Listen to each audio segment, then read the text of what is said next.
Hello বন্ধুরা, আমার আরও একটি ব্লগ ভিডিওতে আপনাদের স্বাগতম। সত্যিই কবির বর্ণনার মতো আমার গ্রামখানিও অপরূপ সুন্দর। ছায়া সুনিবিড় শান্তির নীড় যেন আমার এই গ্রাম। এই গ্রামের মুক্ত প্রাকৃতিক আবহাওয়ায় আমার বেড়ে ওঠা। তাই এই গ্রামের প্রতিটি ধূলিকণা থেকে সবকিছুই আমার কাছে মধুর মতো প্রিয়। আমাদের এই গ্রামে প্রায় 4,000-এরও বেশি মানুষের বসবাস। সকল ধর্মের মানুষ একসঙ্গে মিলেমিশে বসবাস করে আমাদের গ্রামে। আর সবার মাঝে ভ্রাতৃত্ব বন্ধনও অনেক সুদৃঢ়। আমাদের গ্রামে নানা শ্রেণী পেশার মানুষের বসবাস। তবে আমাদের গ্রামে বেশিরভাগই লোক ব্যবসায়ের উপর নির্ভরশীল, আর কিছু লোক ভিন রাজ্যে কাজের উপর নির্ভরশীল। আর আমাদের গ্রামে শিক্ষার হার প্রায় 80%। তবুও বেশিরভাগ মানুষকেই আজ ব্যবসা করে খেতে হচ্ছে। আর কিছু অংশের মানুষ তারা ভিন রাজ্যে কাজের উদ্দেশ্যে গেছে। এক কথায় বিচিত্র পেশাজীবীর মানুষের বসবাস রয়েছে আমাদের এই গ্রামে। সপ্তাহে একদিন ছুটি পাই। এই ছুটিতে কিছু কথা আপনাদের মধ্যে শেয়ার করে থাকি ভিডিওর মাধ্যমে। যেমন আমাদের আজকে রবিবার ছুটি, আমি একটা হাতের কাজ জানি, তাতে করে আমি গ্রামে থাকতে পারি। তো আজকে আপনাদেরকে দেখাবো যে আমাদের গ্রামটা টোটাল ঘুরে যে গ্রামের পরিবেশটা কেমন, ঘর বাড়ি থেকে শুরু করে। আর এখানকার অনেক ছেলেরা, যেমন আমারটা আনুমানিক 600 থেকে 700 ছেলে হবে, বিশেষ করে বোম্বে ভিন রাজ্যে কাজ করতে যায়, ঘর বাড়ি ত্যাগ করে, ছোট ছোট বাচ্চা রেখে, এমনকি কেউ বিয়ে করেই চলে যায় ভিন রাজ্যে কাজ করতে। এইগুলো দেখাবো যে ভিন রাজ্যে যায় একটা আশা আকাঙ্ক্ষা নিয়ে, ঘর বাড়ি করবে, ভালোভাবে জীবনযাপন করবে। কচি কচি লাউ ধরেছে, কচি কচি।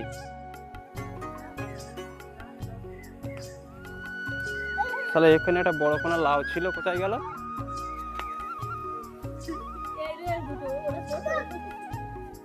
কচি কচি লাউ।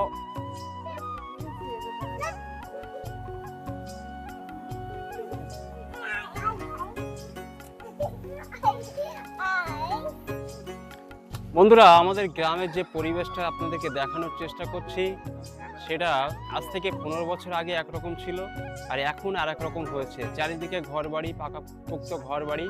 এর পিছনে একটা কারণ আছে। আমাদের গ্রামের বুড়ো অথবা ইয়ং জেনারেশনের ছেলেপিলে 300 থেকে 400 ছেলে বোম্বে থাকে, ভিন্ন রাজ্যে থাকে, কাজ করতে যায়। এর জন্য আমি খুবই দুঃখ প্রকাশ করি এর জন্য।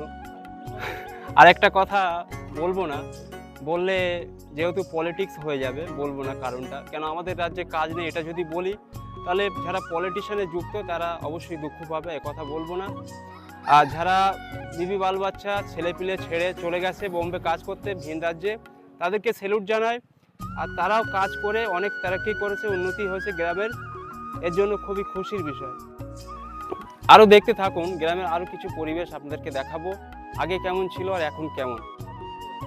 এই আমাদের ভাই সাহেব এসছে, জাহাঙ্গীর সাহেব, খুব কাছের একটা লোক। গ্রামের বেশিরভাগ মানুষ অবস্থাপূর্ণ হওয়ায় আধা পাকা টিনের ঘর বেশি। তবে বেশ কিছু পাকা বাড়িও রয়েছে। আর যেহেতু আমাদের গ্রামে সব থেকে পুকুরের ভাগটাই বেশি, আর সেই জন্য ঘর বাড়িগুলো অনেক মজবুত করেই তৈরি করে থাকে। আমাদের গ্রামে একটি স্বাস্থ্য কেন্দ্র আছে, একটি প্রাথমিক বিদ্যালয় আছে। আর আমাদের গ্রামের ছেলেমেয়েরা প্রাথমিক শিক্ষাটুকু নিজের গ্রামেই পেয়ে থাকে। মাঠপাড়া বলতে হিসেবে মাঠই ছিল, তেমনি এখন অনেক ঘরবাড়ি হয়েছে মাঠের ভিতরে। আমাদের গ্রামে টোটাল হচ্ছে আপনার মাঠপাড়া, দক্ষিণ পাড়া, পশ্চিম পাড়া, পূর্ব পাড়া, অনেক পাড়া, টোটাল বিশাল বড় একটা গ্রাম।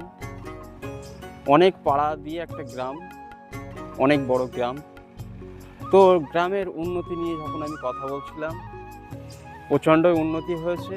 আর সেই উন্নতির পিছনে যেটা বললাম সেটা তো আছে, আমাদের গ্রামের প্রচণ্ড ছেলে বাইরে থাকে, বিশেষ করে উন্নতির জন্য পয়সা উপার্জন করে থাকে বাইরে ভিন রাজ্যে গিয়ে।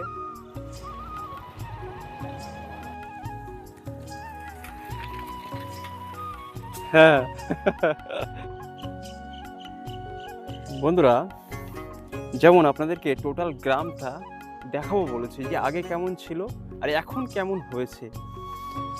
এই জায়গাটা অ্যাকচুয়ালি হচ্ছে, এই রাস্তাটা চলে গেছে গোবিন্দপুর, আর আপনার এই রাস্তাটা আটজিলাপুর হয়ে বেলেঘাটা চলে গেছে। তেমনই আমাদের গ্রামের রাস্তা এটা। আগে কেমন ছিল রাস্তাটা, এখানকার পরিবেশটা কেমন ছিল সেটা তুলে ধরবো, টোটাল গ্রামটা আপনাদেরকে দেখাবো।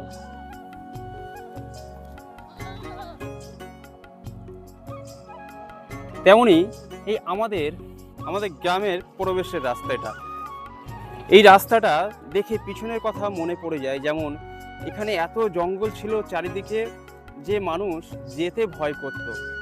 রাত 7টা কি 8টা বাজলে মানুষ যেতে ভয় করত। তেমনি এখানে ঘর বাড়ি হয়েছে, অথবা এখানে একটা এই কর্নারের দোকান হয়েছে। এখনকার পরিবেশটা অতটার ভয়াবহ নেই। চলুন আরও গ্রামের দৃশ্যগুলো দেখায় আপনাদেরকে। টোটাল গ্রাম জুড়ে যেমন সুন্দর ঘর বাড়ি থেকে শুরু করে পরিবেশটা সুন্দর। আজ থেকে 15 বছর অথবা 20 বছর 10 বছর পিছিয়ে গেলে যেমন কিছুই ছিল না, মাটির বাড়ি, দোকান পাশারি কম ছিল। এখন হাত অন্তর দোকান বললে চলে, এই একটা সুবিধাজনক মানুষের। তো আজ ছিল এই আমাদের গ্রামের দৃশ্য, টোটাল গ্রাম জুড়ে আরও অনেক দৃশ্য আছে, কিছু কিছু ভালো ভালো দৃশ্য আপনাদেরকে দেখাবো। আর এর পিছনে ওই রহস্য হলো, ওই আজকের আমাদের গ্রাম ছেলে যদি বাইরে না যেত তাহলে আশা করা যায় এসব হতো না। ওই লোকের বাড়ি হচ্ছে তোমার ফলতি দাসপাড়ায়।